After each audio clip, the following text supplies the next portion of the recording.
नमस्कार, मैं आपके साथ मोहम्मद सुफियान। इस वक्त हम जामिया में मौजूद हैं। जामिया में महिला सशक्तिकरण को लेकर यहाँ के जो बच्चे हैं, यहाँ के जो छात्र हैं, जागरूकता अभियान चला रहे हैं। जिस तरीके से महिलाओं में रोज़गार घटा है उसको लेकर महिलाओं में रोज़गार देने की बात कर रहे हैं। जिस तरीके से लगातार महिलाओं का प्रदर्शन अच्छा हुआ है, उसके बावजूद भी महिलाओं को नौकरी नहीं मिल रही, ये कहा जाता है। लेकिन क्या इस संगठन के ज़रिए महिलाओं में विकास हो सकेगा? शिक्षा को लेकर, तालीम को लेकर, इन्हीं तमाम चीज़ों पर हम बातचीत करेंगे।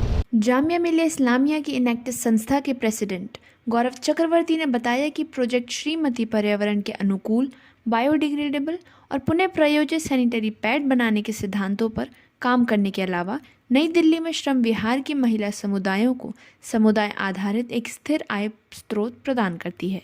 उन्होंने ये भी बताया कि प्रोजेक्ट श्रीमती ने 2750 महिलाओं और लड़कियों को पुनः प्रयोजित श्रीमती पैड पर स्विच करने के लिए प्रेरित किया है।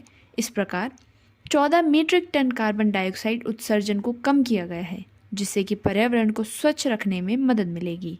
हमारा जो संगठन है उसका प्रोजेक्ट है प्रोजेक्ट श्रीमती। उसमें हम लोग माहवारी पीरियड से रिलेटेड अवेयरनेस करते हैं। जो औरतें हैं उनको हमने रोज़गार दिलवाया है, वही पीरियड प्रोडक्ट जो है अपना बनवाती है और हम उसको बेचते हैं। तो उसके थ्रू उनको रोज़गार भी मिलता है और उनको जागरूकता भी मिलती है।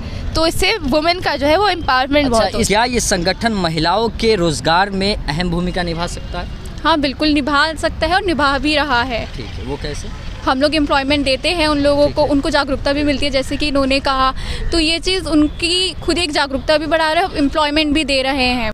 मैं इस पे कहना चाहूँगी कि क्योंकि शहर में तो अब हम काफ़ी देखते हैं कि काफ़ी महिलाओं के पास जॉब्स हैं, उनके पास ज़्यादा एक्सेस है, लेकिन जो महिलाएं स्पेशली ज़्यादा प्रॉब्लम्स में रह रही हैं उनको इस प्रोजेक्ट के थ्रू एम्प्लॉयमेंट मिल रहा है। साथ में उन्हीं को इन्फॉर्मेशन भी मिल रही है कि अच्छा क्योंकि पीरियड ऐसी चीज़ है जिसके बारे में हमारा समाज ज़्यादा बात नहीं करता है। तो हमें इसके ये कोई गलत चीज़ तो है नहीं, तो अब हमें इसके बारे में खुल के बात करनी है। तो हम एक जो टैबू है रिलेटेड पीरियड से हम उसे भी हटा रहे हैं, प्लस हम एम्प्लॉयमेंट भी दे रहे हैं विमेन को, एंड उसके साथ हमारे जो पैड्स हैं वो रीयूजेबल हैं, हम उन्हें फिर से यूज़ कर सकते हैं और वो बैम्बू फाइबर से बने होते हैं, तो वो हमारी हेल्थ के लिए भी अच्छे हैं और प्लस इन्वायरमेंट के लिए भी अच्छे हैं वो।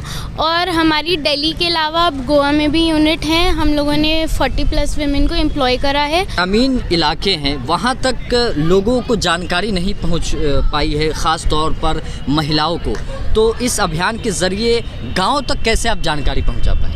जी, जैसे कि हमने ऑलरेडी काम शुरू करा है और बाकी सब ने आपको बताया ही, तो हम लोग पैड मैन्युफैक्चरिंग के साथ साथ अवेयरनेस सेशंस भी करते हैं। तो अभी हमने 2 सेशंस ऑलरेडी किए थे यहाँ हमारी कम्युनिटी है नूरनगर में। तो बहुत ही ग्रामीण इलाका है, बहुत पिछड़े वर्ग के लोग रहते हैं, तो उनसे बातचीत करके उनको समझाना। वहाँ जाके हमने अभी नुक्कड़ नाटक भी करे हैं एक आधे, तो हम लोग स्कूल्स में भी टारगेट कर रहे हैं, गवर्नमेंट स्कूल्स में।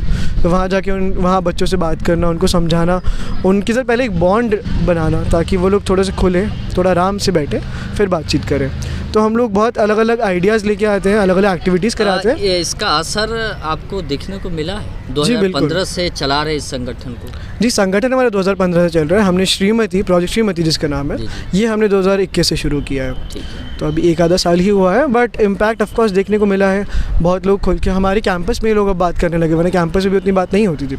जलवायु पर प्रतिकूल प्रभाव को कम करने और पर्यावरण को स्वच्छ बनाने के लिए इनेक्टिस जामिया के प्रोजेक्ट श्रीमती ने 3 नवंबर 2022 को इनेक्टिस वर्ल्ड कप में क्लाइमेट एक्शन इम्पैक्ट के लिए इनेक्टिस ग्लोबल रेस खिताब अपने नाम किया। अभियान से ग्रामीण भारत में कितना असर पड़ेगा, ख़ास तौर पर जो गांव में लोग रह रहे हैं, जो इस पे बात करने से हिचकिचाते हैं, शर्माते हैं, तो आप इस पर क्या कहना चाहेंगे? जो हम लोग अवेयरनेस सेशंस करते हैं, जिससे ऐसे एरियाज़ में ही करते हैं जहाँ पे लोग ग्रामीण वाले रहते हैं और जिनको नॉलेज मिलती है, तो इसका असर देखने को मिलेगा ही। लोग आजकल इतनी न्यूज़ पे आने लगा है कि लोग आजकल इस सब चीज़ों के बारे में बात करने लगे हैं और धीरे धीरे वो और भी ज़्यादा बढ़ता जाएगा। कि करें तो ऐसा भी होता है कि पीरियड्स की वजह से जो लड़कियां हैं स्कूल नहीं अटेंड कर पाती हैं, ठीक है, आफ्टर सर्टेन एज उन लोग को स्कूल जाने नहीं दिया जाता है। तो इसके थ्रू हम उनको बताएंगे कि कैसे इसको नॉर्मलाइज करें और एजुकेशन में उनको कोई अफेक्ट ना पड़े। तो इस तरीके से उनकी एजुकेशन भी चलती रहेगी आगे।